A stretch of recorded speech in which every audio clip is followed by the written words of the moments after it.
प्रिय बैंकर मित्रों, आप सबको प्रवीण विज का नमस्कार। सबसे पहले मैं उन बैंकर मित्रों को श्रद्धांजलि देना चाहता हूं जो कोरोना काल में ज़िंदगी की जंग हार गए।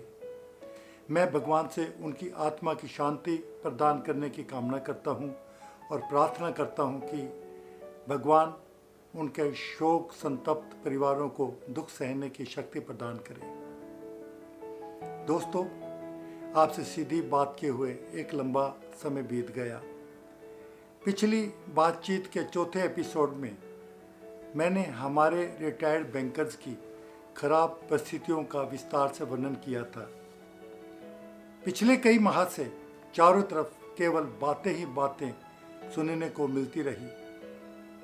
अफवाहों का बाजार गर्म रहा, चारों तरफ धुआं ही धुआं फैला रहा, लेकिन उन बातों का कोई परिणाम नजर नहीं आ रहा था। पेंशन अपडेशन के मामले को पिछले 26 साल से IBA, UFBU और सरकार के बीच उलझाया जा रहा है। यही हालत फैमिली पेंशन के मुद्दों पर है। मुझे लगता है जैसे रिटायर्ड बैंकर्स की फाइल कछुए की पीठ पर रख दी गई हो। हम रिटायर्ड बैंकर्स की हालत सचमुच एक फुटबॉल जैसी हो गई है, जिसे IBA, UFBU और हमारे ही बैंकों की मैनेजमेंट पिछले 26 वर्षों से ठोकर मारकर एक दूसरे की तरफ उस बॉल को लुढ़का रहे हैं और एक दूसरे के इशारों पर खेल रहे हैं। सभी ने कानूनी दाव पेचों में उलझाकर हमें एक रिमोट वाला खिलौना बनाकर रख दिया है। जिस रिमोट की बागडोर किसके हाथों में है, इसके बारे में किसी को कुछ भी पता नहीं। यदि मैं कानूनी प्रक्रिया की बात करूं, तो पहले तो इस देश का कानून महंगा है, दूसरे इसमें समय भी बहुत लगता है, और यदि कोई फैसला हमारे पक्ष में आ भी जाए तो बैंकों की मैनेजमेंट उसे लागू नहीं करती। यदि हम शांति से बैठकर सोचें कि हमारी मौजूदा हालत का जिम्मेदार कौन है, तो बात आसानी से समझ में आ जाएगी। मैं एक साधारण सी बात अपने ही साथियों से पूछना चाहता हूँ कि आज से 35-40 वर्ष पूर्व जब बैंकों में हमारी नियुक्तियाँ हुई थी, तो उस नियुक्ति पत्र पर किसने साइन किए थे? हमने सारी उम्र किसके आदेशों पर काम किया? तो फिर हमारा माई बाप कौन हुआ? हमारी मैनेजमेंट ही ना। आज हमारे बैंक की मैनेजमेंट बहुत मासूमियत से चुपके से एक इशारा IBA की तरफ कर देती है और IBA यह कह देती है कि उनके पास रिटायरीज की मांगों पर विचार करने के लिए बैंकों की मैनेजमेंट का मैंडेट ही नहीं है। इसी उठापटक में 26 वर्षों से हमारे साथ घोर अन्याय हो रहा है। कितने लोग मौत की नींद में सो चुके हैं और कितने लोग परमात्मा के पास जाने के लिए तैयार बैठे हैं। दोस्तों, दूसरे नंबर पर आती है हमारे बैंकों की एसोसिएशंस, जिन्होंने 1993 में पेंशन अपडेशन के मुद्दों पर विल बी का शैल बी किया और फिर बड़ी चतुराई से शैल बी को भी हटा दिया। और पिछले 26 सालों से हमारी एसोसिएशंस केवल एक अक्षर को ठीक नहीं करवा पाई। बड़ी एसोसिएशंस आज भी कुंभकर्ण की नींद में सोई हैं, तो छोटी एसोसिएशंस की कोई सुनता नहीं। उनके पत्रों को एक डस्टबिन में डाल दिया जाता है। मेरी समझ में यह नहीं आता कि जाएं तो जाएं कहाँ। UFBU का जन्म तो शायद बहुत बाद में हुआ, और UFBU में है कौन? वही नेता AIBA, NCBE, IBOC, BEFI इत्यादि इत्यादि इत्यादि, सब एक ही थैली के चट्टे बट्टे हैं। इन सब नेताओं की विचारधारा तो एक ही थी ना। यदि हम ध्यान से देखें तो 1995 के बाद कितने वेतन समझौते हुए, सब में कोई ना कोई कमी छोड़ दी गई। क्या यह यूएफबीयू के नेता किसी भी समस्या का समाधान करवाने में सफल हुए? नहीं। परंतु क्यों? यह एक प्रश्न मेरे मन में कई बार उठता है।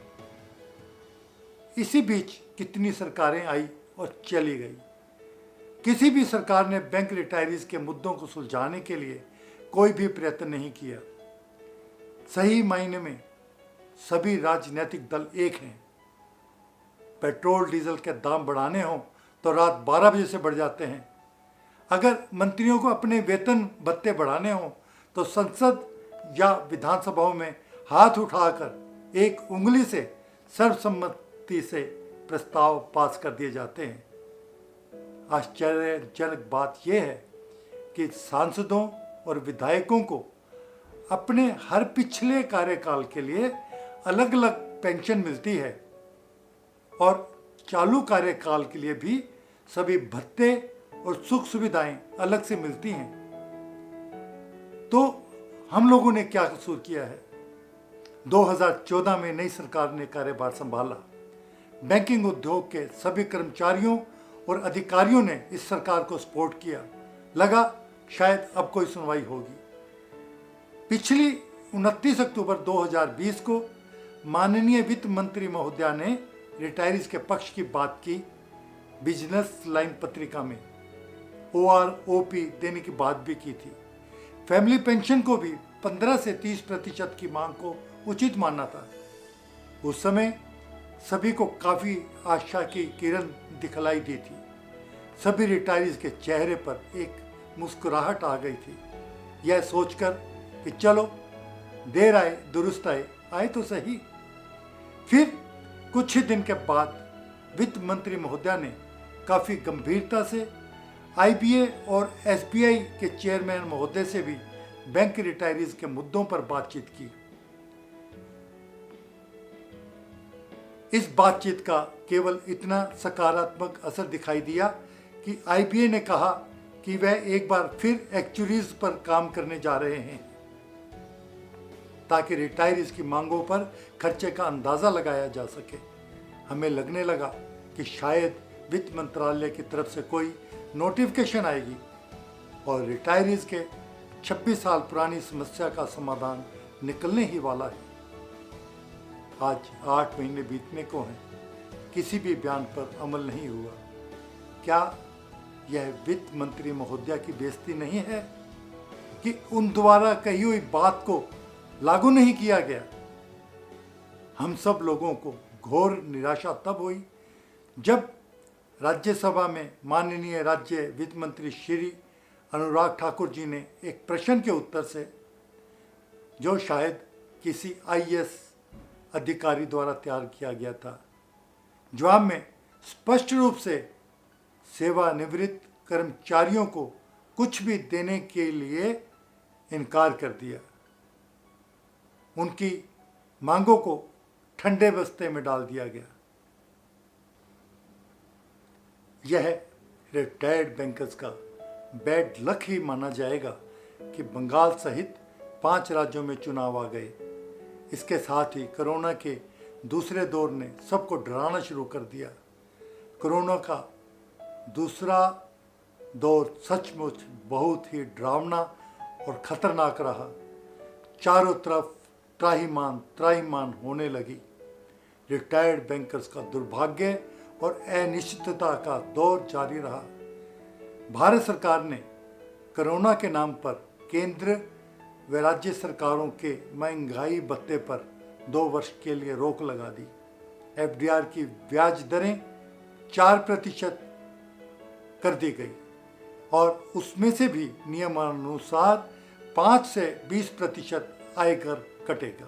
बढ़ती हुई महंगाई ने रिटायरीज की हालत बिल्कुल ही खराब कर दी। वह पेंशनर्स जो केवल एक पेंशन पर ही अपनी जीविका चलाते हैं या केवल FDR के ब्याज पर निर्भर रहते हैं, उनकी तो कमर ही टूट गई। पेट्रोल, डीजल, मसाले, गैस के दाम दिन प्रतिदिन बढ़ने लगे।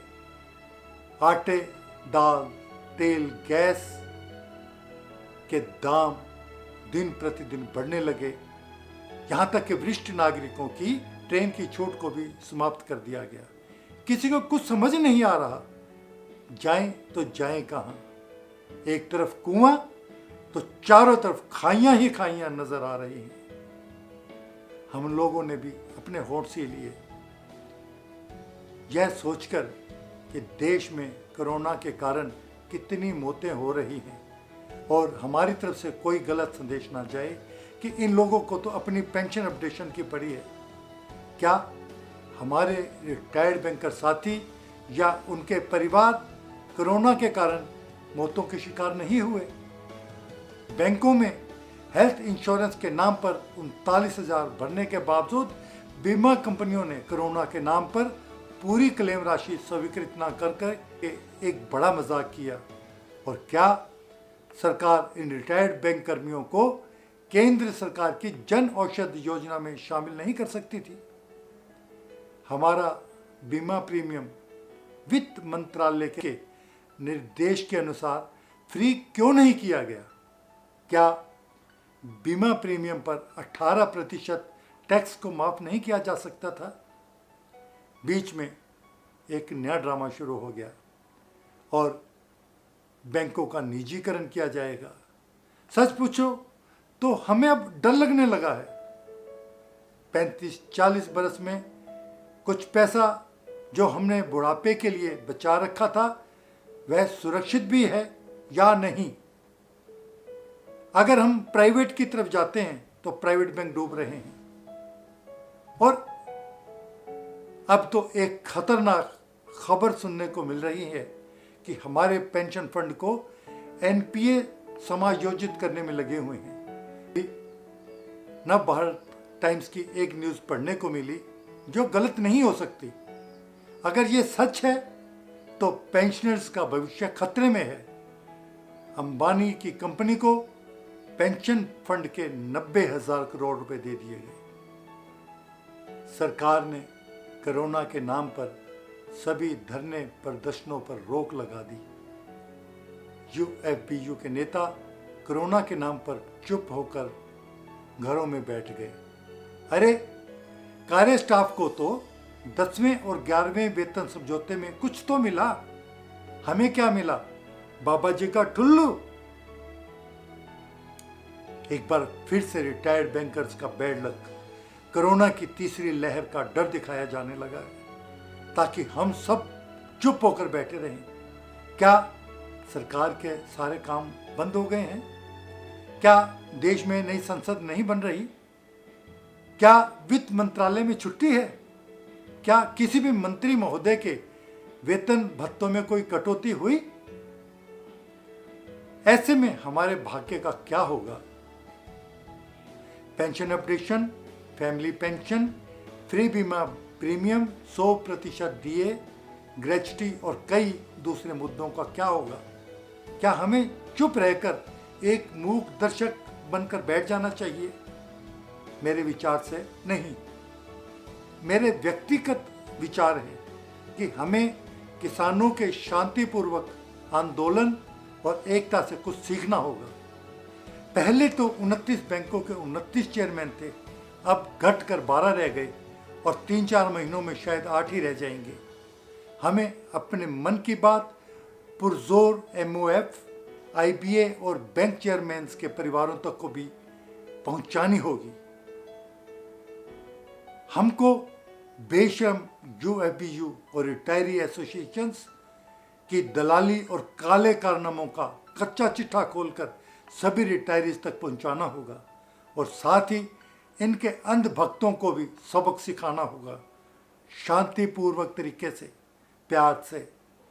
कितनी मुश्किलों से यह जी रहे हैं रिटायरीज। आप सिर्फ एक कल्पना करें, जब रिटायरीज की एक भीड़ अधिक संख्या में एकत्रित होकर और शांतिपूर्वक इन चेयरमैन्स के घरों पर पहुंचकर इनके घरों का घेराव और नारेबाजी करेगी, तब यह आईबीए को मैंडेट देने को मजबूर हो जाएंगे। यही हाल यूएफबीयू के नेताओं के घरों का घेराव करके अपनी शक्ति का प्रदर्शन करना होगा।